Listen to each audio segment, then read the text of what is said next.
bonjour et bienvenue à Pacte Pot. Alors moi c'est TK, l'américain de ce groupe d'amis réunis par le rugby.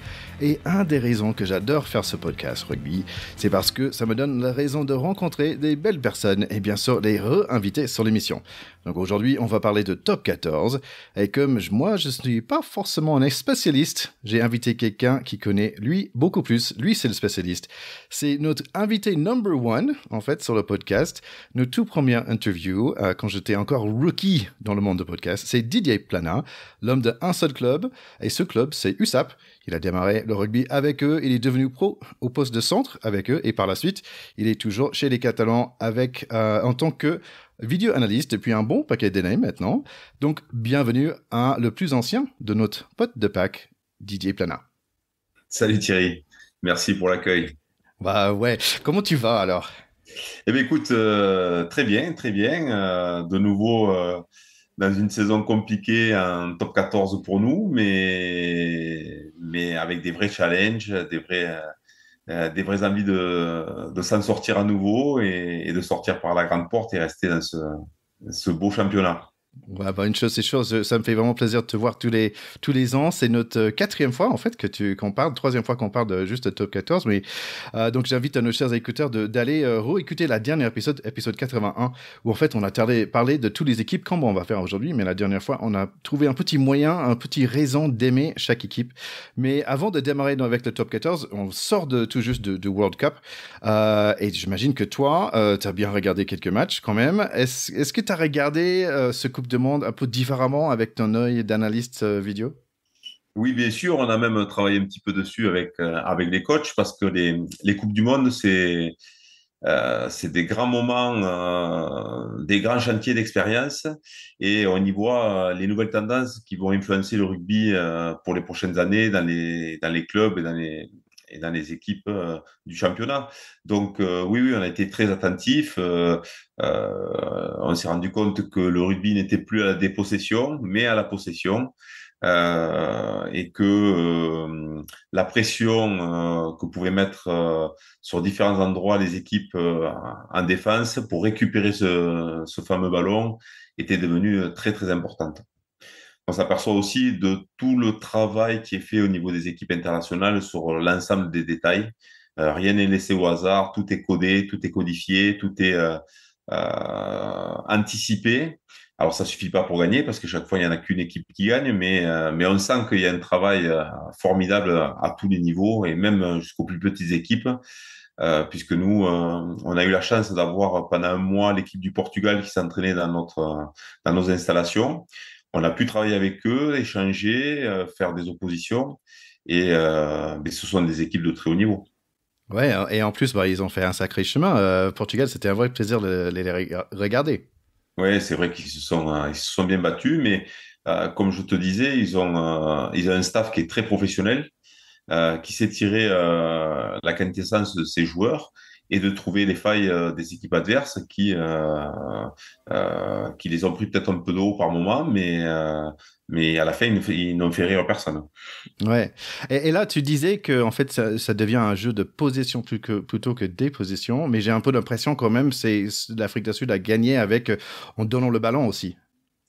Ils ont donné le ballon, mais pour le récupérer le plus vite possible, contrairement à un jeu d'occupation qui avait été le leur à la précédente Coupe du Monde.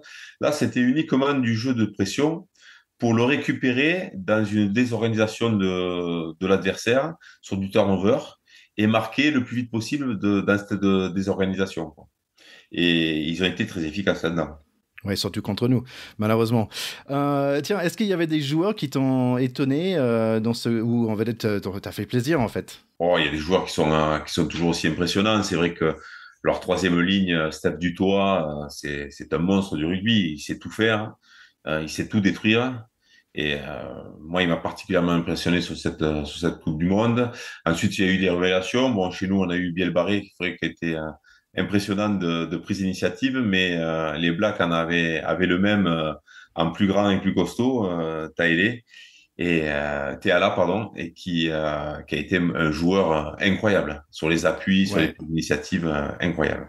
Ouais, ouais. Et en fait, je pense que j'ai demandé une fois, mais parce que je me disais, tout le vidéo que tu regardes, est-ce que tu as un petit mot dans le recrutement des joueurs? Est-ce que dans le rugby, on a des scouts comme le baseball ou le basket, où en fait, on envoie des gens en Amérique du Sud pour aller trouver des pépites au fin fond du monde? Alors, c'est pas aussi développé que dans les sports américains et puis aussi même dans le football en France où il y a beaucoup de scouts, comme tu dis.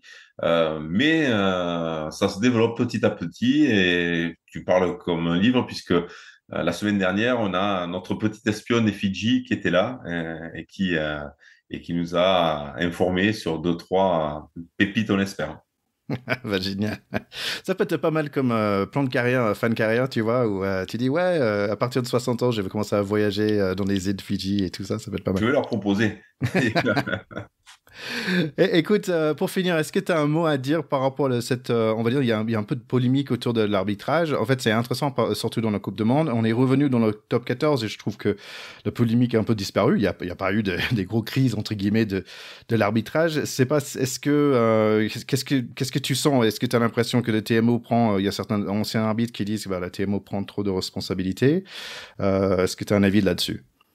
Moi, je trouve que la TMO a quand même résolu pas mal de problèmes. Contrairement à ce qu'on peut dire, effectivement, ça prend de la place, mais quand on fait le bilan de ce que la vidéo apporte, en tout cas de mon point de vue, la case positive est plus importante que la case négative. Sur la Coupe du Monde, ce qu'on peut regretter, c'est que cette histoire du bunker qui a été ici pour accélérer le jeu et permettre au jeu de reprendre sans que l'arbitre central revoie 10-12 fois la même image et prenne sa décision, le décharger de ça et que cette analyse se fasse dans un autre lieu, sans pression. Sur le papier, c'était une bonne idée. Ça a permis au jeu de s'accélérer, contrairement des fois des matchs de top 14 où ça prend un petit peu de temps et le spectacle se trouve ralenti. Donc on y a gagné de ce point de vue-là. Mais je pense que cette analyse-là est tombée un peu comme un cheveu sur la soupe. Et les gens qui étaient chargés de ce fameux bunker n'étaient pas prêts à cette pression-là et à prendre les bonnes décisions et les décisions cohérentes. Les arbitres du top 14, ils sont confrontés toutes les semaines à la prise de décision et on va dire qu'ils ont une certaine cohérence et ils échangent avec les entraîneurs avant les matchs, après les matchs, pour aller vers plus de cohérence encore. Alors, tout n'est pas parfait, mais les entraîneurs ne sont pas parfaits, les joueurs ne sont pas parfaits, donc je pense qu'on peut leur accorder ce crédit de vouloir toujours mieux faire. Ces personnes qui étaient dans le bunker, eux, n'ont pas échangé avec les staffs. Ceux qui ont échangé, c'est les trios arbitraux et pas les gens qui étaient chargés au niveau des bunkers d'analyser les images. Et je pense que ça a été l'erreur de World Rugby. En plus, ce système a été mis en place très peu de temps avant la Coupe du Monde. Pour avoir discuté avec des arbitres français, ils n'ont pas eu le temps de tester vraiment, d'échanger, de se mettre en configuration. Et ça a été un peu difficile à gérer pour eux. D'autant que eh bien, la pression est montée de ce fait-là. Ouais. Voilà. Et ça, c'est l'effet de jeu. Mais dès les premiers matchs, il y a un Argentine-Angleterre où il y a une décision très rapide avec une exclusion qui peut faire basculer le tournoi. Il y a d'autres faits de jeu qui ont fait que ça a été très tendu. Et j'ai trouvé les arbitres sous pression et ils n'ont pas réalisé leurs meilleures prestations. En tout cas, les prestations dont ils sont capables. Et ça, c'est un peu dommage. Ça, c'est un peu dommage. Mais c'est un peu comme des joueurs qui, sous la pression, ne font pas leur meilleur match. Je crois que les arbitres, que l'on a vu sur la Coupe du Monde, n'ont pas fait leur meilleure compétition non plus. Ouais, mais aussi de changer la donne juste avant de démarrage aussi, c'est pas forcément la meilleure Ah, idée, mais quoi. c'est complètement, complètement. On peut leur donner ce crédit-là. Ce changement de règles, enfin, en tout cas d'organisation, ce changement de structure, les échanges qui ne se sont pas faits comme ils le souhaitaient, je pense que tout le monde s'est mis la pression et sous la pression ont commis des erreurs et ont moins bien arbitré que ce qu'ils étaient capables de faire parce que quand on voit les autres test matchs, clairement, ils n'ont pas commis les mêmes erreurs. Ouais. Voilà. Et en fait, c'est ce qui était marrant aussi, c'est moi j'avais vu énormément en avant qui était non sifflé pour moi, mais c'est la première fois tu vois où quelqu'un m'explique mais non en fait c'est parti avec les mains mais après ça fait un courbe machin et c'était assez drôle en tant que on va dire consommateur et spectateur de ce sport, c'était un peu frustrant parce que d'un coup je vois un et en fait c'est sifflé, et je vois un autre c'est pas sifflé, et C'est j'avais un peu ça. de mal à comprendre c'est quoi un en avant maintenant, est-ce que les règles Ouais. ils ont changé? Le problème, c'est la cohérence. En fait, c'est quand un arbitrage est cohérent et qu'il commet les mêmes erreurs de chaque côté et sur l'ensemble des, des rencontres, ça pose pas vraiment de problème parce que ça s'équilibre à la fin. Mais il faut qu'il y ait cette cohérence. Bon, allez, si on parlait un peu de top 14, là, tu m'as dit l'année dernière qu'en fait, tu avais un grand travail pendant l'été, c'est en fait de faire un bilan sur l'année passée. Donc, on va revenir rapidement sur l'année passée. En fait, j'ai trouvé que c'était une année très juste, en fait. Si on prend par exemple Stade français qui avait 13 victoires, bah, ils ont fini quatrième. Castres, ils ont 13 victoires aussi, ils ont fini neuvième. Donc, et vous, de USAP, donc vous avez eu 10 victoires, donc c'est un victoire de plus que l'année d'avant. Et en plus, mais en même temps, vous devrez batailler pour rester dans le top 14. Donc, je ne sais pas si j'ai dit ça bien, mais il y a beaucoup de parity. Je ne sais pas comment dire ça en français, mais c'est Ouais, très juste entre tous les niveaux. bien sûr, le top 14 se recentre, se densifie énormément.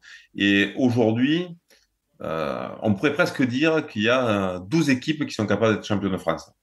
Ce qui est Voilà. plus que l'année dernière. L'année dernière, tu m'as dit une dizaine, et là, on est Mais ouais, oui, 12. mais là aujourd'hui, alors c'est vrai que Perpignan et Oyonnax sont sur le papier clairement en dessous. Ils vont vendre chèrement leur peau et on le voit encore sur les week-ends passés. Mais sur les 12 autres équipes, quand on voit leur effectif, quand on voit leur qualité, au bout de 6 journées, je pense qu'il n'y en a pas une qui peut se dire on n'arrivera pas à être champion de France. Parce qu'aujourd'hui, Montpellier, qui est classé l'année dernière, peut clairement changer la donne, basculer sur des séries de victoires et se retrouver dans les 6. Et quand on est dans les 6, on peut être champion de France. Ouais. Voilà, c'est la vérité. C'est pas comme au foot. Le retard, voilà. Et l'écart entre la 6e place aujourd'hui et la 12e, finalement, elle est très faible. Donc aujourd'hui, c'est très, très dense. Et en plus, sur une année post-Coupe du Monde, où on ne sait pas très bien comment vont être gérés les internationaux, quelle va être la décompression, quelles vont être les blessures, malheureusement. On ne sait pas trop vers quoi ça va aller. Alors, on sait que les plus gros effectifs seront pas loin du bout. Mais des équipes comme Pau, comme Castres à nouveau, comme Bayonne, peuvent créer, et comme Montferrand, qui depuis quelques années était un peu plus en difficulté, peuvent créer des surprises et se retrouver facilement dans les 6 qualifiables et prétendre à être champion de France. Et ça, je pense que c'est bien pour moi en tant que spectateur, hein, parce qu'en en fait, ça aussi, on sort de Coupe du Monde et j'ai vu plein de joueurs super intéressants. Et maintenant, j'ai l'impression d'avoir beaucoup de joueurs à suivre en fait dans le top 14. Et j'ai un raison de regarder plein d'équipes différentes parce que je dis ah oui, j'ai vu lui qui joue pour Fidji ou pour l'Angleterre ou pour Portugal par exemple. Il y a plein de raisons pour regarder dans le top 14 maintenant plein d'équipes différentes. Et ça me fait penser un peu, je sais pas, environ 2007 où j'ai commencé à m'intéresser un peu dans le rugby, où j'avais une raison pour regarder Racing et Stade Français et Clermont, et il y avait plein de bonnes raisons, et je pense qu'en ce moment on a plein de bonnes raisons de regarder ce top 14. Allez, juste un petit point rapide, je voulais féliciter le site de top 14 déjà, ils ont fait un vrai effort parce que tu sais, en tant qu'Américain j'aime bien des statistiques, hein, et j'ai trouvé ça dommage que après un match on sait pas combien de plaquages y a-t-il et tout ça, et c'est un peu caché toutes ces informations, et c'est devrait être plus visible on va dire, et je voulais féliciter le site de top 14 parce que là, on peut voir beaucoup plus facilement qui mène certains stats. Et moi, j'aime bien ce genre de choses. Donc, pour les écouteurs qui ne savent pas, voici quelques informations qui restent plus ou moins les mêmes. J'ai regardé entre 2020-21, 2021-22 et l'année dernière. Et par exemple, les plaquages, il y a environ 220 plaquages par match. Il y a environ 15-16 offloads. environ 46 points par match. Donc, ça veut dire 5 essais en moyenne par match. Et aussi un carton et demi, on va dire, par match. Je trouvais ça intéressant. Et en gros, ça reste assez... 75% de fois qu'on gagne à la maison. Je trouvais ça intéressant aussi. Et donc, voilà, parfois, une année, on va peut-être plaquer un peu plus, off-leader un peu moins. Mais en gros, ça tient entre les 3 années. Ça reste assez similaire. Ce que je pense qui a augmenté aujourd'hui, c'est les temps de jeu effectifs. Par rapport aux années précédentes. Nous, sur ce début d'année, sur les 6 premiers matchs, on est quasiment à 34 minutes de temps de jeu effectif, alors que l'année dernière, à peu près à la même époque, on était plutôt dans les 28-29. Donc ça fait 6 minutes de temps effectif en plus, c'est énorme. Et je crois que on va vers des standards internationaux très importants. Parce qu'au niveau international, c'est aux alentours de 40 minutes. Alors, j'ai pas eu la stat de la Coupe du Monde, savoir si c'était plus important ou moins important, mais globalement, c'était en 2023 40 minutes. Et le top 14 va vers ces standards-là. Et là, tu parles de ballon en main, quoi. Oui, oui. En fait, le temps de jeu effectif, c'est quand le ballon est en vie. C'est-à-dire qu'on enlève tous les arrêts de jeu, bien entendu, mais toutes les pénalités tapées en touche, tout ce qui n'est pas utilisé, quoi. Oh, super, donc on a plus de rugby pour notre argent dans les stades. C'est ça. Allez, donc si on parlait un peu de ce top 14 actuel, moi j'ai trouvé au niveau de transfert, c'était pas une année avec beaucoup d'énormes transferts. Il y avait peut-être Pono qui allait à Bordeaux, Tuisova qui va vers Racing, mais aussi je pense que Lyon il reprend Radradra, Ione et Retez, donc c'est pas mal pour eux. Montpellier, ils ont perdu Zach Mercer. Quand j'ai regardé des stats pour lui, wow, c'était un sacré guerrier. Mais lui, c'était un joueur extraordinaire. il est remplacé par Sam Simmons, qui était l'European Rugby Player of the Year en 2020, à Creuset. Racing, quand même, avec Colissi, le super capitaine des Sudaf. Et ils ont aussi piqué, malheureusement pour toi, ton Tristan Teder. C'est ça, c'est ça. Juste avant de venir, est-ce que tous les joueurs sont revenus, tous les joueurs de Coupe du Monde, ils sont plus ou moins, on va dire, dans l'effectif maintenant? Alors, dans le nôtre de Perpignan, oui. Tout le monde est revenu, mais je crois que tous les joueurs ne sont pas arrivés. Je pense à Jack Godu, le Néo-Zélandais, qui n'est pas encore arrivé à Castres. Whitelock, qui n'est pas encore arrivé non plus. Je crois il y a quelques joueurs comme ça qui sont pas encore arrivés, mais c'est vraiment à la marge. Ils sont très peu nombreux. Je crois que maintenant, tout le monde est arrivé dans les clubs et que la Coupe d'Europe arrive dans 3 semaines. Je pense que d'ici 3 semaines, les effectifs seront complets. Sont complets. Et comment ils trouvent? Parce que tu m'avais dit en off que chez vous, vous avez 9 personnes qui ont joué. Comment tu les trouves? Est-ce qu'ils sont à bloc? Est-ce qu'ils sont prêts? Ben, moi, je me demande, mais je serais fatigué quand même. Si je venais de faire un Coupe du Monde et après, il faut retourner au boulot, ça va être chaud. Malheureusement, dès leur retour, il y en a qui ont voulu se rentraîner rapidement, pas prendre de vacances et essayer d'enchaîner. Et on en a blessé sur les entraînements, donc rapidement. Donc, sur les 9, on a 4 joueurs qui sont actuellement blessés, 2 blessures musculaires et une épaule et un genou un petit peu qui fait mal. Mais comme je te disais, c'est la difficulté. C'est-à-dire que on doit être à l'écoute des joueurs. Celui qui veut rejouer vite, il faut bien sûr prendre en compte ça. Mais en même temps, sur la charge de travail de la semaine et sur sa gestion au niveau du nombre de matchs, il faudra qu'on fasse très attention parce que des fois, ils ne se rendent pas compte de ce qu'ils ont vécu pendant plus de 2 mois. Ouais, parce que c'est un sacré événement et donc ils reviennent en aha et ils sont dans un super haute sphère et après de reprendre le quotidien ça devait être difficile. Allez, on va commencer de parler de toutes ces équipes et pour vous nos chers écouteurs en fait j'ai pris le dernier standing en fait on va faire ça à sens inverse. Malheureusement ça veut dire qu'on démarre avec toi mon cher Didier. USAP donc il y a 2 équipes qui ont 1 victoire et 5 défaites donc il y a Perpignan et Montpellier. Si on parlait un peu de chez toi, en fait, il y a, on va dire, de plus grandes nouvelles, c'est un grand changement de coach. Oui, c'est un coach qui est revenu chez nous, puisque c'est Franck Azema qui était adjoint de Jacques Brunel dans les années 2007, 2008, 2009, avec qui on a obtenu un titre et qui était parti à Montferrand ensuite, plus d'une dizaine d'années. Mais ça faisait longtemps qu'il avait envie de revenir, c'est un vrai Catalan.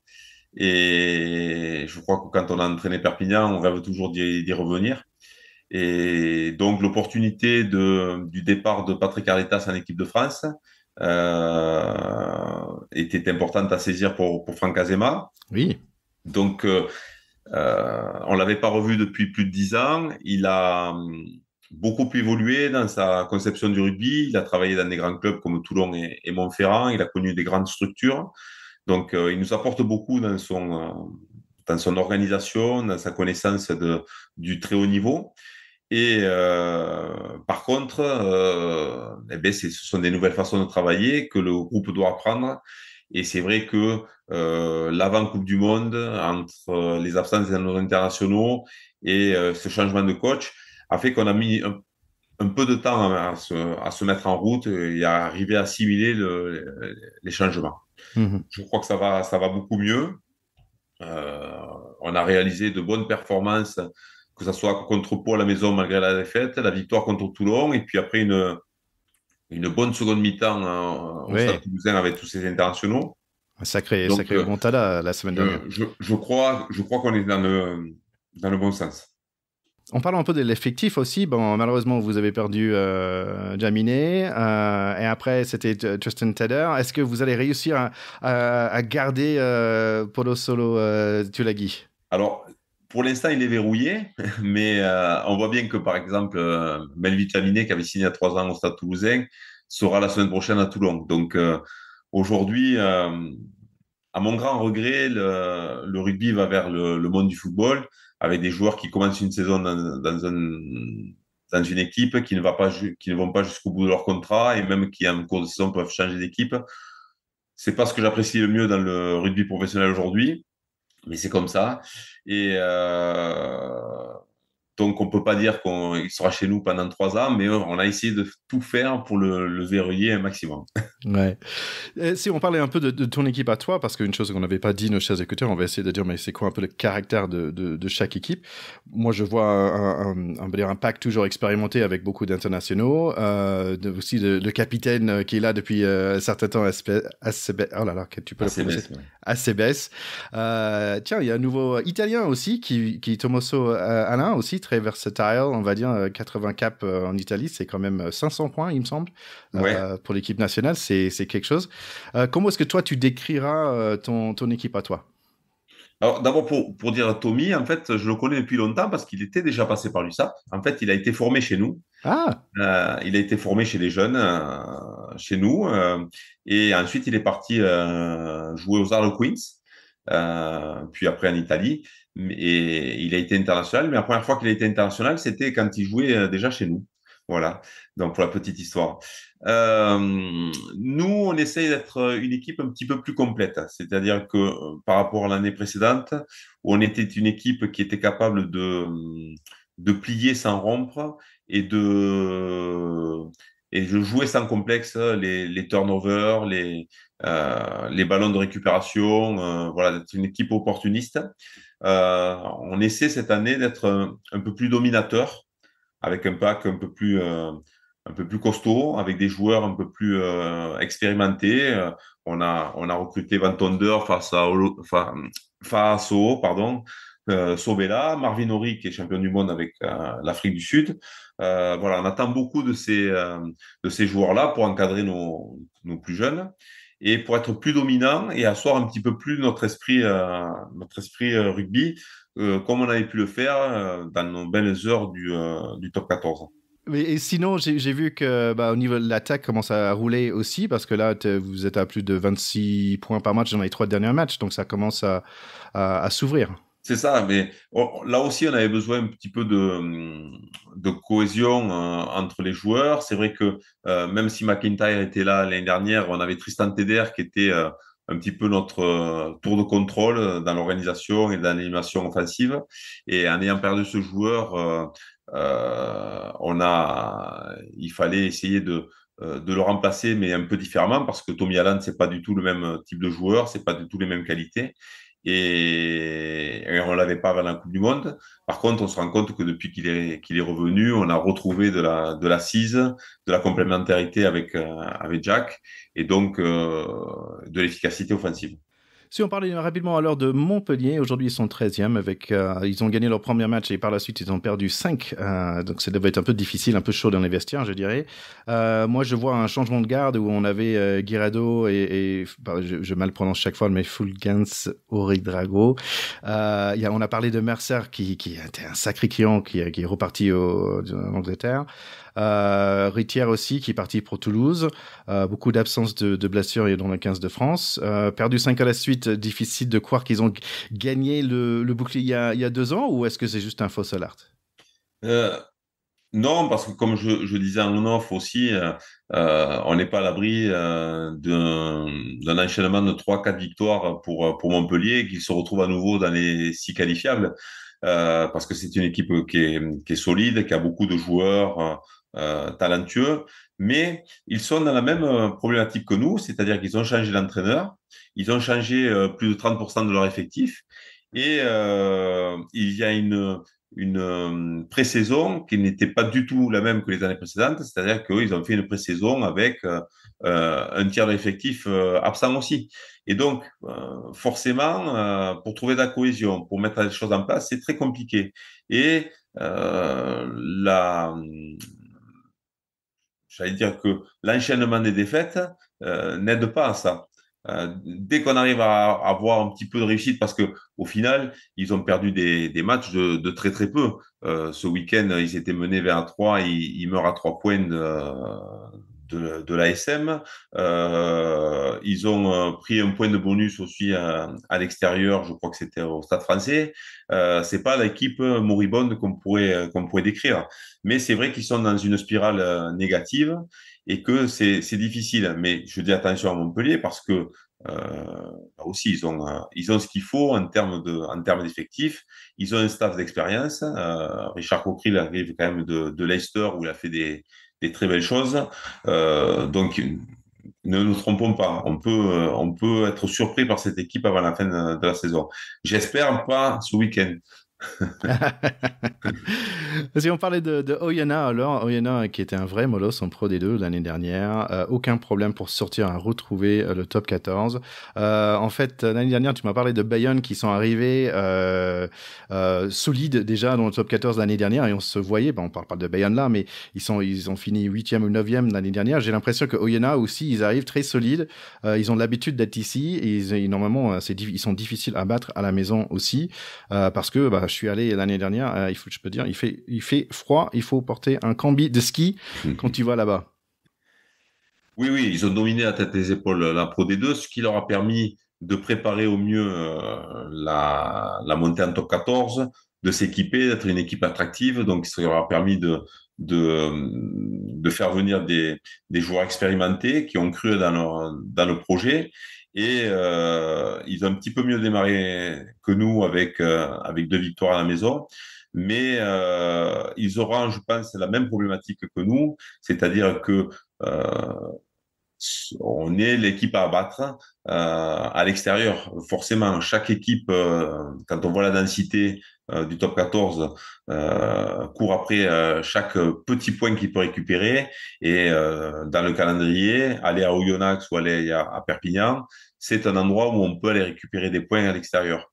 Et donc, on est dans la cible de toutes les équipes. Et la plupart des équipes ne font pas tourner chez nous. Voilà, une équipe comme Castres aujourd'hui, de temps en temps, ils ont, entre guillemets, la chance qu'un Stade Toulousain ou La Rochelle fasse tourner son effectif avant les Coupes d'Europe, avant, voilà, pour essayer de gérer. Et ils jouent pas la meilleure équipe de La Rochelle ou du Stade Toulousain. Nous, perdre à Perpignan, c'est presque perdre double. Et au Oyonnax, c'est la même chose. Donc, ils vont être dans cette problématique d'avoir toutes ces équipes qui viennent batailler un maximum chez eux. Donc, donc, ça va être compliqué pour eux. Je crois que leur plus gros problématique, c'est d'avoir perdu Thomas Laclaya, Oui, qui est parti à Racing, il me semble. qui est parti au Racing, qui était leur pilier droit, qui calait la mêlée. Et quand on sait l'importance de la conquête et de la construction des malls en top 14, c'est un élément important. Et comme nous avons perdu TDR, ils ont perdu la Claya, et donc c'est à eux à faire face à cette difficulté et à tenir le coup. C'est une équipe qui joue très à l'anglaise, à l'image de son manager. C'est une équipe qui est très réaliste et qui pour l'instant, a pris les points qu'elle allait prendre. Donc, ben voilà, nous, on sait que c'est aussi une confrontation qui va être importante. Comme l'année dernière, la confrontation contre Brive a été déterminante pour la dernière place.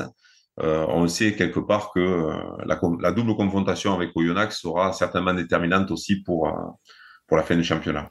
Bon, je pense que ça va être en mars quand tu passes à UNA. Je vais essayer de descendre pour voir. Je suis pas si loin, je suis à 1h30, 2h. J'essaie de venir te soutenir. Tu voyages avec l'équipe aussi? Alors, moi, je travaille du bureau. Je fais plus les voyages. Je me suis organisé pour gagner du temps en travaillant à distance, en étant branché avec les ordinateurs des coachs. Et je travaille pendant en fait le trajet retour pour que quand ils arrivent, notamment des longs voyages à Oyonnax, que déjà le travail sur l'analyse du match soit fait et qu'ils rentrent à la maison avec l'ordinateur plein. Donc non, je ne serai pas sur Ah, Oyonnax normalement. zut, je cherchais une opportunité de te serrer la Ouais. patte. Allez, sur les autres équipes qui sont 2 victoires sur 4 défaites, il y a Bayern. Donc, on vient de parler de Oyonnax. Donc, Bayern aussi, les nouveaux arrivés, il n'y a pas si longtemps. Mais comme j'avais dit, bah, ils sont finis 8e ou 9e l'année dernière. Toi, tu n'étais pas forcément surpris, par contre. Non, je n'étais pas surpris parce que je connais très bien le manager Grégory Pata. Je sais la qualité de son recrutement. Et il continue encore. Tous les joueurs qu'il est allé chercher, ce sont des joueurs de qualité. Il nous a fauché sur le marché le pilier droit Luc Tagi, qui était à Provence, sur lequel on était en concurrence avec eux. Il a fait le choix d'aller à Bayonne. Et ça sera une vraie belle surprise. Tu regarderas, pour l'instant, il n'a pas encore joué avec Bayonne, mais je pense que c'est un vrai bon joueur fidjien, pilier droit qui mérite le détour. Et puis, cette capacité à avoir des joueurs qui sont passés par la Pro D2, qui ont soit éclos en Pro D2, soit éclos un petit peu en top 14. Et Grégory Pata a le nez fin pour récupérer ces joueurs-là. Cette année, il a récupéré Calandré qui était à Oyonnax, Rémi Bourdeau qui était passé à La Rochelle, mais c'est un joueur qui a connu beaucoup la Pro D2 aussi. Calandré, je l'ai dit, mais voilà, il y a des joueurs comme ça qui ont complété son effectif. Il a un effectif très complet, très solide, avec quelques factoristes comme Makala, bien sûr, le Fidjien, et bien sûr leur demi d'ouverture qui est extraordinaire, extraordinaire, qui fait une deuxième jeunesse là-bas Incroyable, à ça, l'année Lyon dernière. et qui a tenu l'équipe. Je ne sais pas combien je crois que sur l'année dernière sur leurs 12 victoires, parce que je crois qu'ils étaient à 12 victoires. Et, je crois qu'il y en a 9 qui sont dans les dernières 10 minutes, Ah et ouais. notamment grâce au pied magique Et en plus, il avait 4 drops, j'ai vu. Il était en tête. complètement. Ouais, super. Complètement. Donc, en fait, oui, difficile le choix entre Perpignan et Bayonne au niveau de nourriture et plage. C'est quand même pas mal les deux Pas choix. mal, c'est pas mal. Ouais. Non, ils ont Camille Lopez donc qui a tenu la baraque l'année dernière avec une équipe très complète, mais le facteur X, Camille Lopez avec là, je crois qu'il est encore à 100% de réussite face au poteau sur les 6 premiers matchs.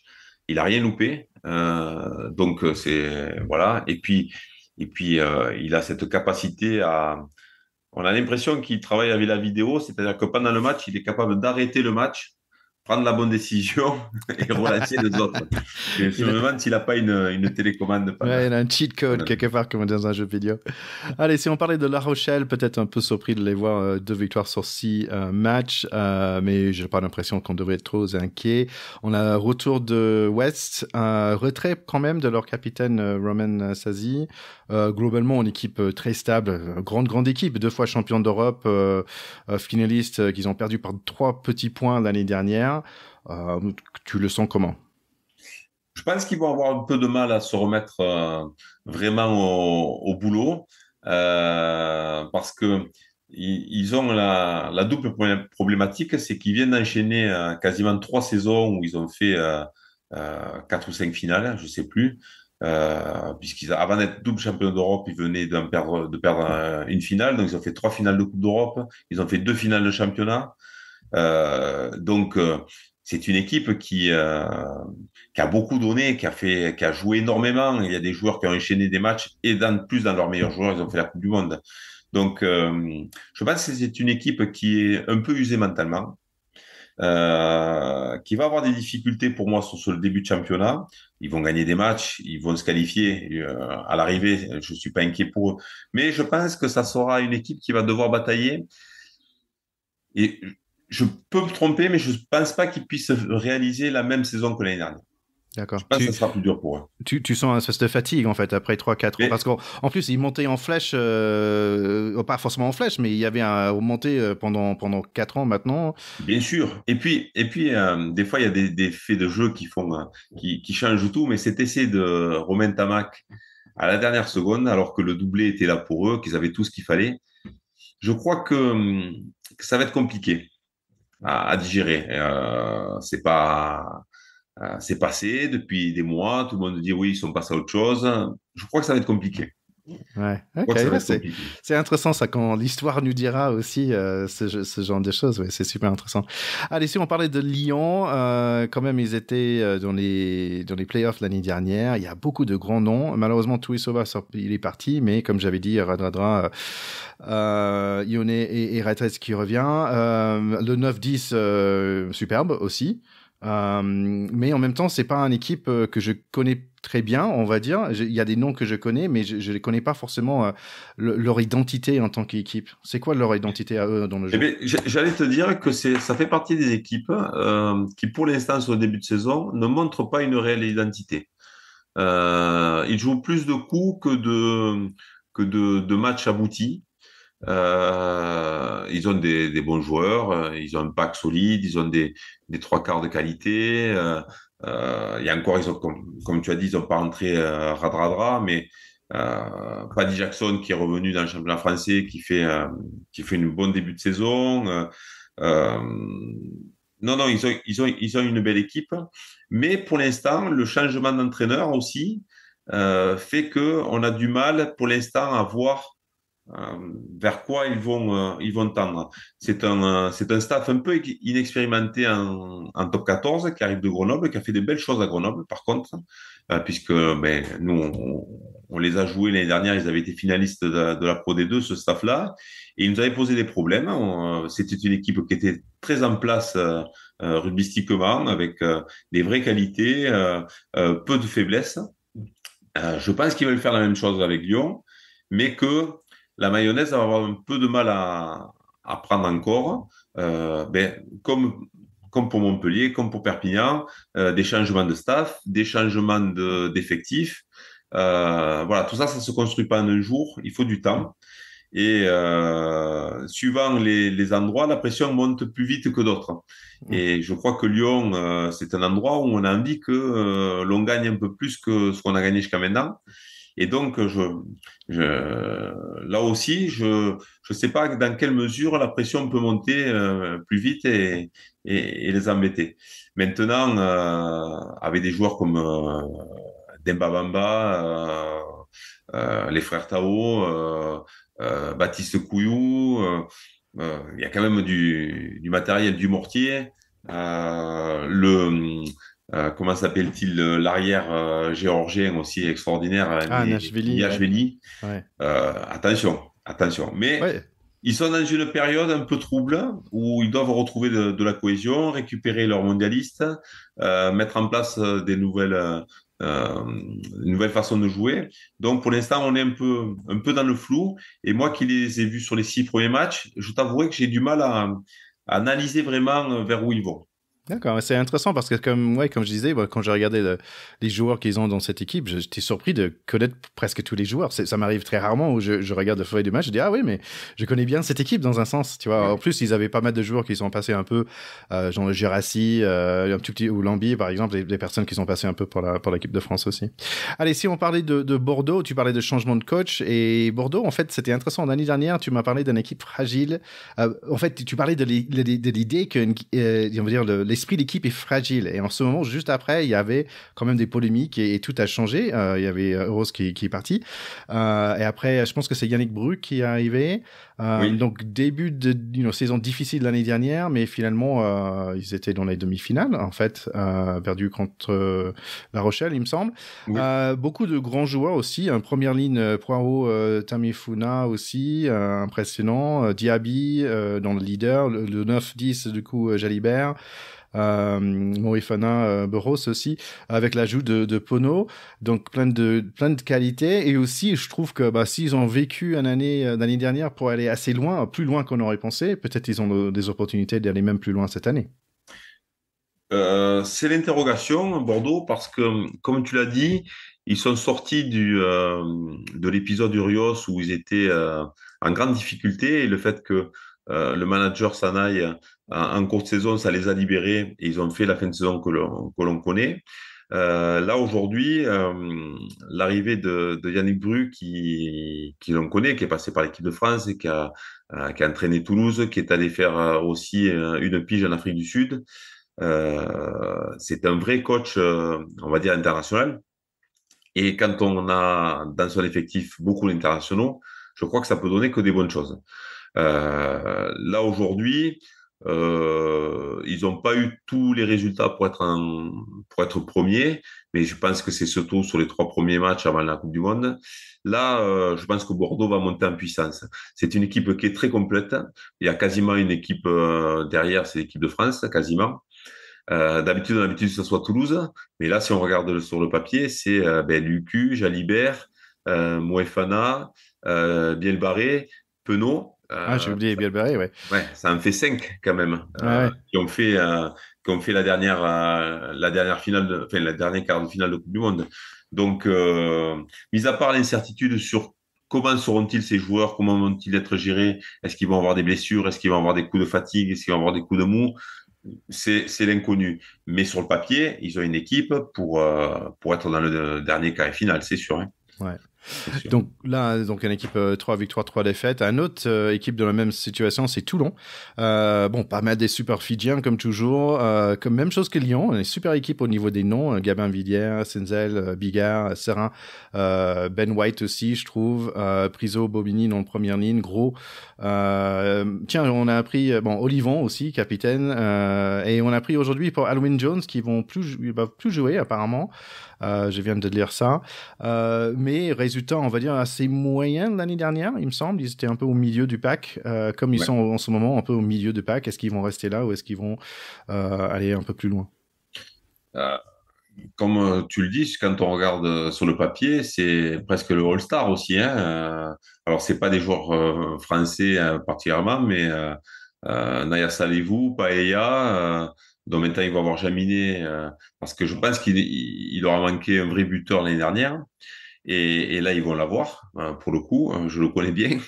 Mais ils ont aussi Emeric Luc, Dréan, qui est un jeune joueur, qui est un joueur de très grande qualité. Ils ont les deux neufs, White et Serein, qui sont des joueurs, des facteurs X. Hein. Plus devant, comme tu l'as dit, des internationaux, du gros tonnage.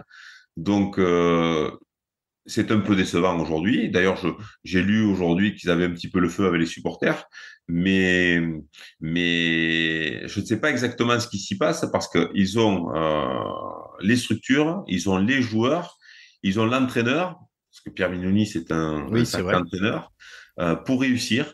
Et pour l'instant, c'est en dents de scie, c'est-à-dire que l'état d'esprit n'est pas toujours le même d'un match à l'autre, d'une mi-temps à l'autre. On a encore vu ce dimanche, puisqu'ils ont fait une première mi-temps extraordinaire. Ils ont massacré l'équipe du Racing. Et puis, ça s'est étiolé. Ah oui, ils ont Ça s'est failli étiolé. perdre. Et puis, au final, ils ont failli perdre.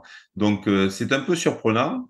Mais dès qu'ils vont trouver cette continuité, moi, je les trouve très, très, très costauds. Très, très costauds. C'est une équipe qui joue très frontal, tout sur les premiers temps et sur la ligne de front, un peu à la sud-africaine et avec en plus un numéro 9 qui est capable d'utiliser le moindre espace et de bonifier des ballons que lui seul peut bonifier. Oui, je trouve c'est intéressant que Mignoni a décidé de garder Mathieu Bastareaud et Sergio Beressi aussi dans l'équipe, aussi dans l'équipe, on va dire, qui ne joue pas, mais ils sont dans le staff. Et je pense que s'il essaie on va dire, imprimer la culture de la gagne aussi en cette façon-là, je trouve ça intéressant. Oui, mais je pense que, contrairement à ce qu'on pense, parce que quand il y a beaucoup de noms comme ça, on a l'impression que les staffs, les présidents, ils montent une équipe pour gagner de suite. Je crois que Pierre Mignoni, il a une vision beaucoup plus large de ce que il voudrait que le rugby redevienne à Toulon et la constitution de son académie, de son centre d'entraînement, du maillage autour du club euh, a d'abord été une priorité.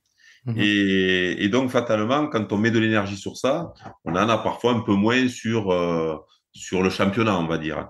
Mais ce qu'il est en train de faire, c'est peut-être reconstruire une équipe de Toulon qui va gagner dans les mois et dans les années à venir. Parce qu'ils ont des moyens financiers, ils ont des structures, ils ont un public qui peut faire aussi que les joueurs ont envie de jouer devant ce public. Et donc, ils ont tous les ingrédients pour redevenir l'équipe qui a été triple championne d'Europe il n'y a pas si longtemps que ça. Ouais, peut-être un peu de patience, les fans, parce que je trouve que les fans, ils aiment pas perdre, en fait. À Toulon, c'est assez long. C'est la deuxième année par la suite où, en fait, on a des échos que ça, au niveau des fans, ils Ouais. sont pas fans, les fans ne sont pas fans des défaites. Allez, si on parlait de Clermont, et Clermont, je trouve que c'est une histoire de coach aussi, parce qu'il y avait Franck Azema aussi en 2020-21, Juno Gibbs, qui, toi, tu étais plutôt fan, Oui. après, remplacé rapidement, je trouve, par Rios. Donc, 3 coachs en 3 ans, c'est quand même quelque chose. On va dire 2023, 10e, un peu en déception, une équipe qu'on ne reconnaît pas beaucoup, mais même chose, quand je commence à regarder, ils ont quand même des joueurs de qualité, Fritz Lee, Simani, Lavani, Fanga aussi, ça c'est juste le première partie. Après, j'aime beaucoup le Baptiste Genot.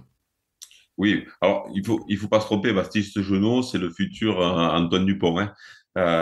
Aujourd'hui, à cet âge-là, Antoine était à peu près de ce cabri libre-là et je pense que c'est le digne successeur. Il devra certainement un peu patienter parce que Antoine ne laissera pas la place de suite, mais c'est le futur de l'équipe de France, Baptiste Genot. Il y a très longtemps qu'on le voit sur les terrains et dès les équipes jeunes, moins de 18, moins de 19, moins de 20, il était au-dessus du lot. Moi, je crois que Montferrand a construit une équipe, a pris le temps après l'arrivée de Christophe Furios, mais a construit une équipe à l'image de Christophe Furios. C'est-à-dire qu'aujourd'hui, il s'est constitué un char d'assaut dans le pack de devant et un centre du terrain très très costaud avec moi là. Et ils ont mis ça en application le week-end dernier à Montpellier et ça a été une grosse première mi-temps. Après, ils n'ont pas été capables de tenir ça sur la longueur du match et Montpellier est revenu dans le match, mais ils m'ont fait forte impression sur cette première mi-temps. Nous les avions joués au tout début du championnat. Ils n'étaient pas à ce niveau-là. Là, ils ont récupéré tout le monde, les Lavandini, l'autre international, comment s'appelle-t-il, troisième ligne de Argentin qui vient du Stade français. Euh, Ah oui, Kramer, il a fait un Kremer. sacré match, un Ouais, ouais. sacré Coupe de Monde, lui. Ouais. Et là, ce week-end, il a fait un sacré match aussi. Donc, ils ont des vrais assassins devant. Et attention à cette équipe de Montferrand qui peut être la bonne surprise. Ouais, La d'accord. bonne surprise de la saison. Kramer, t'as l'impression c'est le genre de mec, il dit qu'il a pas joué un match s'il a pas du sang sur le C'est front, ça. quoi. C'est ça. Et puis, Christophe Furios, c'est un coach qui sait gagner. Ouais. C'est un coach qui a gagné avec la plupart de ses équipes. Donc, attention à l'équipe de Montferrand. Et en plus, ils ont chopé le 10 de Castres. Bien sûr, bien sûr. Et puis, c'est le 10 de Castres qui sera la boussole de cette équipe, qui est le fils spirituel de Christophe Furios et qui va les amener, je pense, très, très loin. Le fils spirituel. Ouais. Allez, Toulouse, donc retour de géant. Toi, tu avais parlé de eux l'année dernière comme un géant blessé parce que en 2000, on va dire 21 vers 22. Et en fait, tu avais raison, ils étaient blessés, ils ont allé pour gagner l'année dernière. Ils sont là avec tous leurs internationaux de retour. Manque pas de personnel, hein, mais quand même, je trouve qu'ils sont sans Ntamak. J'ai l'impression que Dupont va faire un petit pause quelque part pour le set. Ils envoient Jaminet au Toulon. Quand même un coaching très solide, grosse culture de la gagne. Tu le sens comment? Est-ce que tu le sens toujours un peu fâché comme l'année dernière ou Alors, je est-ce que pense que c'est cette correct? victoire leur a fait du bien, hein, surtout comme elle est arrivée à la dernière minute, et ça les a libérés. Maintenant, la gestion des 17 internationaux ne va pas être simple. Euh, Ils les ont fait revenir petit à petit. Ils ont fait un non-match à Pau. Ils les ont fait revenir tous contre nous. Et on a vu que pendant une mi-temps, on a retrouvé le Grand Toulouse très efficace. Ils nous ont mis 35 points en 30 minutes. Euh, mais on a vu aussi que sur la longueur, ça va être plus compliqué. On a des joueurs qui seront émoussés, des joueurs qui ont beaucoup donné. Thomas Ramos, Jelonge, qui ont fait pratiquement tous les matchs. Dans quel état va revenir le talonneur qui s'était blessé pendant la Coupe du Monde, mais qui est en fait, ça fait 7 semaines qu'il n'a pas joué. Euh, euh, c'est- Ils auront un gros travail à faire sur la gestion de leur effectif. Le rugby à la toulousaine sera toujours le même. Le off-float, la passe dans l'axe, le soutien permanent et l'utilisation des contre-attaques. Ils l'ont encore montré ce week-end contre nous. Ils ont cette qualité-là. Ils ont les joueurs pour. Mais là aussi, la d'Europe va vite arriver avec des grosses oppositions. Le mine de rien, on enchaîne 14 matchs de championnat, enfin 14 dates d'affilée. Puis après ces 14 dates, il y a le tournoi destination qui reprend. Voilà. Il y a une vraie inconnue pour eux parce que ils ont un effectif de qualité. Mais quand les internationaux sont par là, ou quand on les fait reposer, qu'on les fait tourner, les autres enchaînent les matchs et risquent les blessures. Donc, c'est un vrai challenge pour eux. Je pense qu'ils vont vivre. Alors, ils ont gagné leurs 3 premiers matchs, où ils ont fait. Oui, je crois qu'ils ont gagné leurs 3 premiers matchs. Donc, ils ont un petit matelas qui leur a permis d'exister. Mais ça, je ne serais pas surpris que ce soit une équipe un peu en difficulté au moment du tournoi destination. Ouais, parce qu'avec tous ces mondes qui sont absents. Donc, on avait dit clairement, ils ont gagné 4 matchs sur 6, Toulouse aussi, et les deux dernières dans le même cas, c'est Castres et Racing. Castres, chaque fois qu'on parle, chaque fois, j'ai dit, je connais pas cette équipe. Quand même, ils étaient premiers en 2021, 9e l'année dernière, donc un peu de déception, on va dire, à ce niveau-là. Toi, tu m'as beaucoup parlé d'un sacré staff, en fait, qui sait, comment on dit en anglais, to get all the juice out of the lemon. Donc, ça veut dire vraiment, il profite de tous les bénéfices qu'il peut avoir de quelque chose. Mais bizarrement, j'ai pas forcément de connaissance ou d'affinité avec cette équipe. C'est une équipe qui est ultra réaliste. Voilà. Cette qualité, alors, ils avaient le disque qui est parti à Clermont aujourd'hui, mais à l'image de ce joueur-là, depuis des années, ils ont cette grinta pour être capable de prendre le moindre petit point possible. Et il y a des années où leur effectif est moins riche que d'habitude, et donc ils ne seront pas dans les 6 premiers, ils pourront pas l'être. Mais par contre, ils feront le plein des points qu'ils peuvent avoir. C'est-à-dire que ils seront toujours à 100%. Et ça, c'est une équipe qui a cette qualité-là, qui a un effectif qui a été bâti sur ça, avec des joueurs qui ont cette caractéristique-là. Ils ont des techniciens qui leur permettent qui sont pas utopistes. C'est-à-dire que ils veulent pas faire du jeu qu'ils ne seraient pas capables de faire.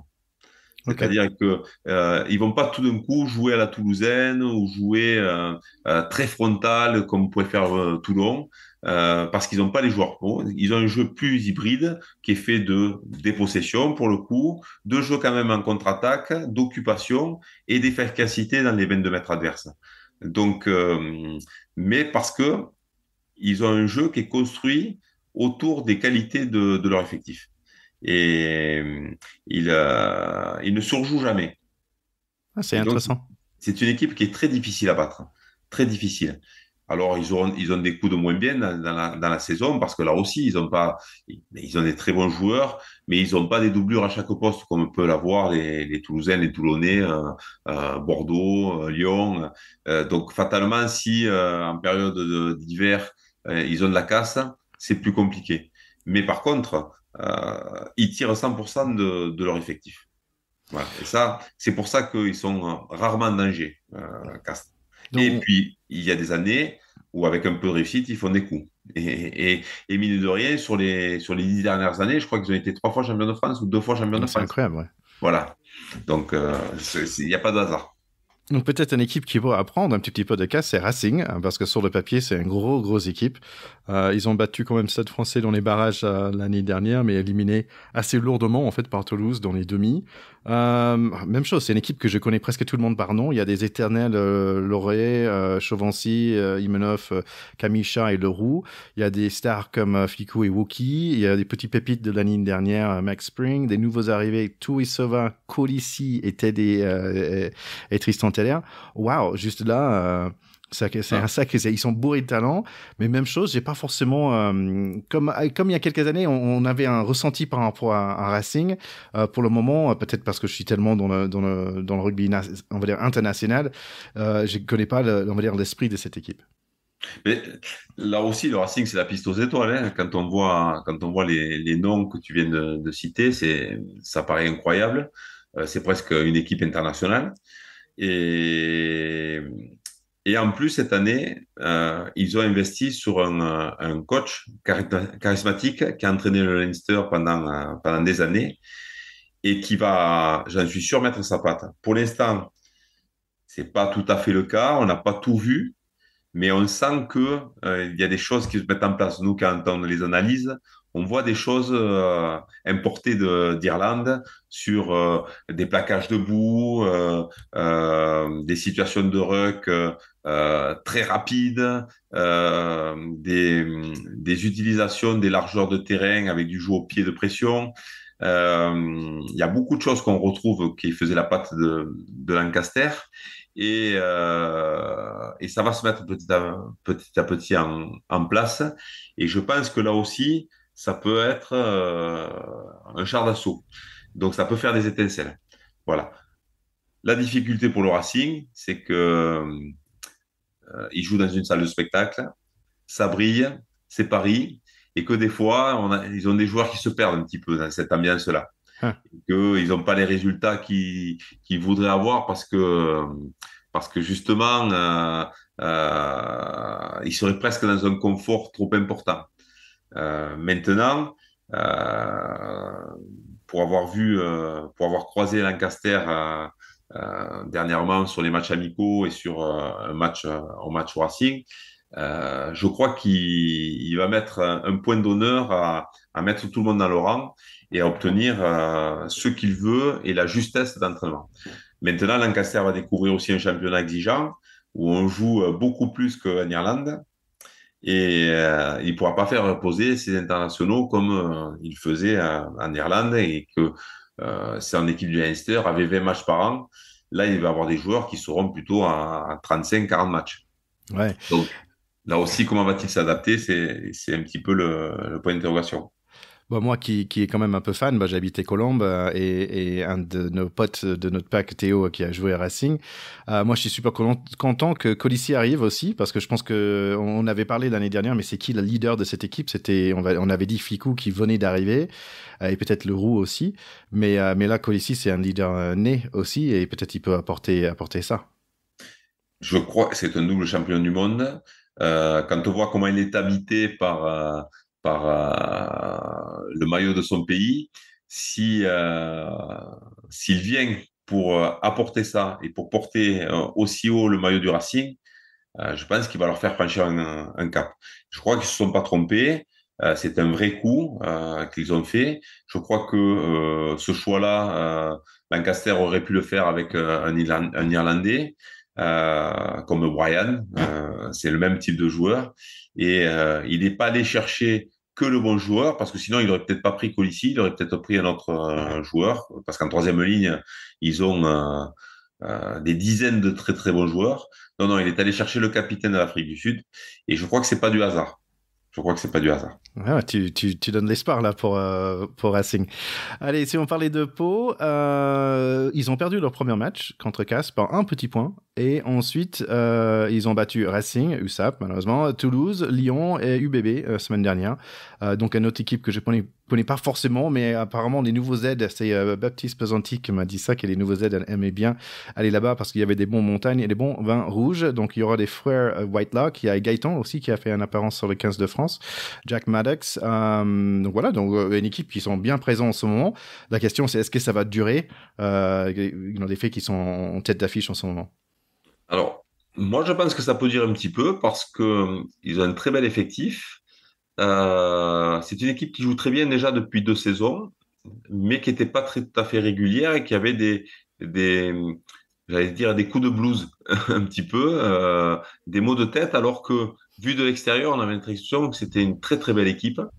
Peut-être que la différence va se faire sur leur ouvreur, puisque là, il y a 2 ans, ils avaient Astoy, qui les faisait très bien jouer, mais qui était un peu irrégulier. L'année dernière, Zach Henry, là aussi un très bon joueur, mais qui a été irrégulier dans notamment le jeu au pied. Et là, ils ont récupéré un joueur anglais qui est un métronome, qui fait très peu d'erreurs, Simons, le frère du troisième ligne qui est à Montpellier. Et il est impressionnant sur ce début de saison.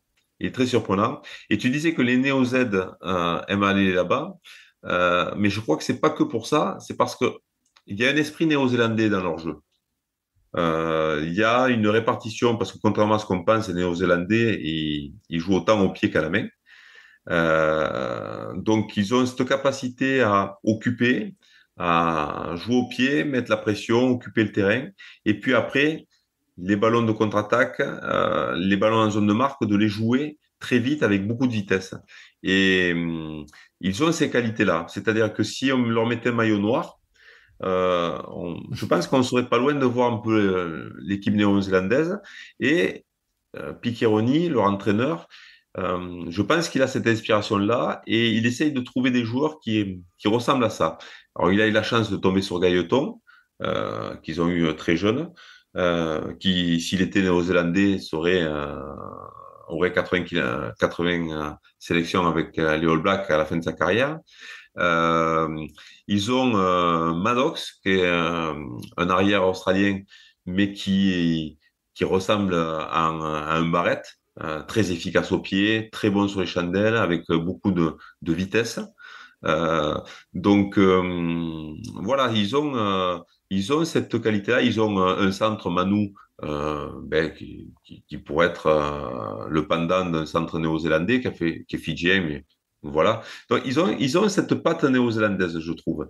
Et le fait que là aussi, ils récupèrent Whitelock, qui est l'international néo-zélandais le plus capé, il n'y a pas de hasard. Ouais, C'est, c'est c'est une vraie construction, une vraie identité qu'ils veulent donner à Pau. Bah, pour les frères, il y a un qui est Montpellier, donc c'est pas mal pour le vin rouge, et l'autre qui est à côté de Jurasson, donc c'est pas mal pour le blanc. Allez, si on parlait de Stade Français, la dernière équipe qui sont aujourd'hui en tête. Et tiens, je vais me faire un peu de auto-pub, si je peux. En fait, la semaine prochaine, il y aura mon interview. J'ai eu l'opportunité d'aller à Stade Jean-Bouin pour interviewer le directeur général, Thomas Lambert. Donc j'ai passé un super moment avec lui. Et j'ai pu serrer la patte en fait de Laurent Labitte qui était là. J'ai vu Baptiste Pesanti qui est venu me dire bonjour j'étais avec mon fiston. On a croisé Morgan Parra et c'était super chouette en fait. C'était une bonne occasion d'aller à Stade Français. Stade Français c'est intéressant parce que par rapport à les années on va dire stars et beaucoup de lumière, je trouve en fait c'est juste un bonne équipe aujourd'hui dans le sens que ils ont pas forcément des énormes stars dans l'équipe, mais en fait ils ont un gros pack et ils ont un gros solidarité, quelque chose qui n'était pas forcément le cas il y a quelques années. Mais je crois que depuis le retour de Thomas Lombard que tu as rencontré dans le club, ils ont reconstitué l'esprit Stade français. qu'ils avaient dans les années 2000 où ils étaient capables de marcher sur beaucoup d'équipes. Et ça, il avait un petit peu perdu. Toujours pareil, parce que la capitale, eh ça fait venir des joueurs, mais en même temps, ça peut aussi les pervertir, on va dire. Donc, on le voit avec le foot, mais c'est vrai aussi pour le rugby. Euh, donc, jouer à Paris, c'est particulier parce que c'est un endroit où on joue un peu sans pression. Il n'y a pas la pression du public comme à Toulon, comme à Perpignan, et même comme à Toulouse. On est incognito dans la ville. C'est positif pour les joueurs qui aiment bien cette façon de vivre, mais en même temps, je crois que le rugby a besoin de cette pression-là pour pouvoir se dépasser et pour pouvoir donner son corps. Et donc, à Paris, il faut qu'ils construisent autre chose. Et ils avaient réussi à le faire pendant les années Guazzini. Thomas a vécu ces années-là et je crois qu'il essaye de reconstruire ça. Et en même temps, il a récupéré un staff qui vient de vivre 4 années de Coupe du Monde avec le très haut niveau. Donc voilà, aujourd'hui, le Stade français, c'est ça. C'est une équipe qui va se reconstruire sur les cendres d'un Stade français qui avait enflammé le top 14 avec des très très bons joueurs comme Dominici et autres. Et je crois qu'on va revoir un Stade français un peu plus flamboyant.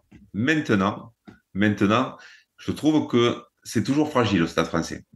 Voilà. Et que sur les débuts de saison, ils sont toujours impressionnants et qu'après, ça a du mal à tenir sur la durée. Là, ce week-end, il y a le derby contre Oui. contre le Racing.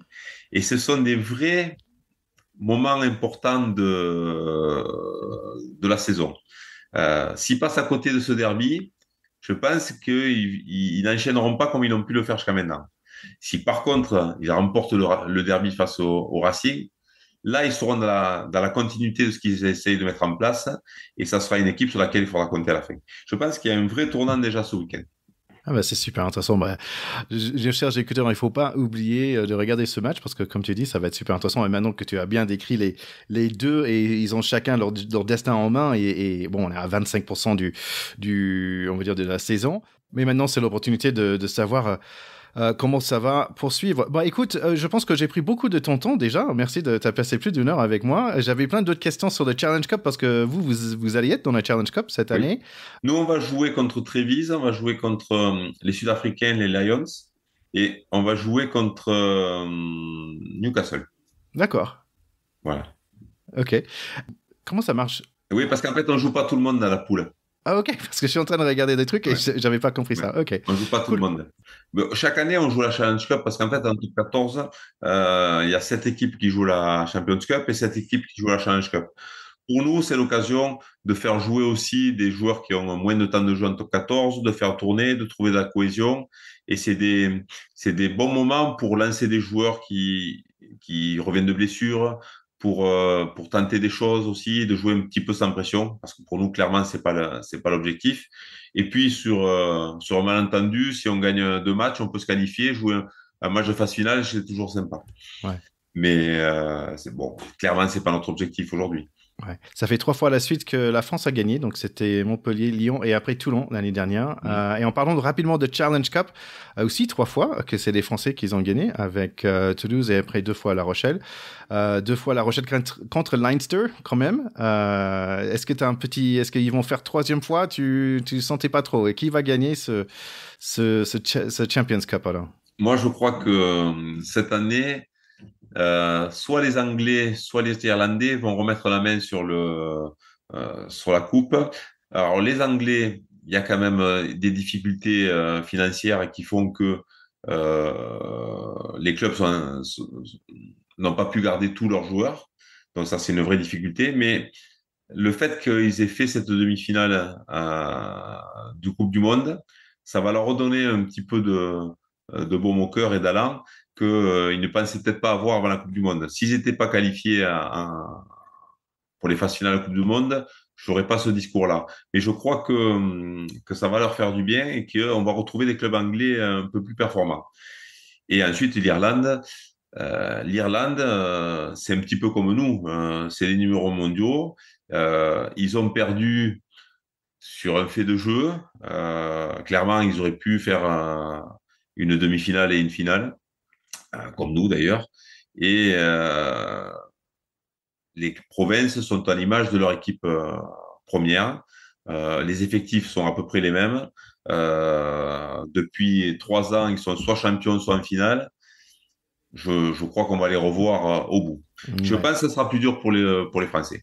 Ouais, donc ça me semble logique au moins de voir Leicester, the Tigers au moins dans la demi-finale si c'est pas la finale. Bon, Didier, comme toujours, c'est vraiment un grand plaisir de passer ce moment avec toi et de profiter de toutes tes connaissances. Merci de passer sur l'émission et parler de ce passion en commun que nous avons. Et voilà, j'espère est-ce que tu aurais envie de revenir l'année prochaine? Ah ben bien sûr, c'est avec plaisir. C'est un grand bon moment pour moi d'échanger avec toi, de pouvoir parler. Et puis c'est très agréable d'avoir aussi ta vision du top 14, qui est une vision, je vais dire, fraîche, de quelqu'un qui est un spectateur, un passionné et qui connaît aussi quand même très bien le rugby, contrairement à ce que tu dis. Donc non, non, ça sera avec plaisir. Et puis, tu m'as dit que tu avais été voir le staff du Stade français. À mon tour, je t'invite quand tu voudras Ah, mais avec grand venir plaisir. rencontrer le staff de Perpignan, t'accueillir dans nos locaux, ça serait avec grand plaisir. Ah bah, ça serait avec grand plaisir de faire ça. Oui, comme je vais pas pouvoir te servir le pâte à Oyonnax, il faut que je réserve un petit occasion pour descendre dans la sud alors. Écoute, ça va avec plaisir, tu m'appelles quand tu veux. Écoute, nos chers écouteurs, merci beaucoup d'être là avec nous. Merci de partager, bien sûr, cette super épisode avec tous vos copains et copines qui suivent le Top 14. Et on va dire à très bientôt la semaine prochaine où il y aura mon interview avec Thomas Lombard. Allez, à bientôt Didier. Bye bye. À bientôt, ciao.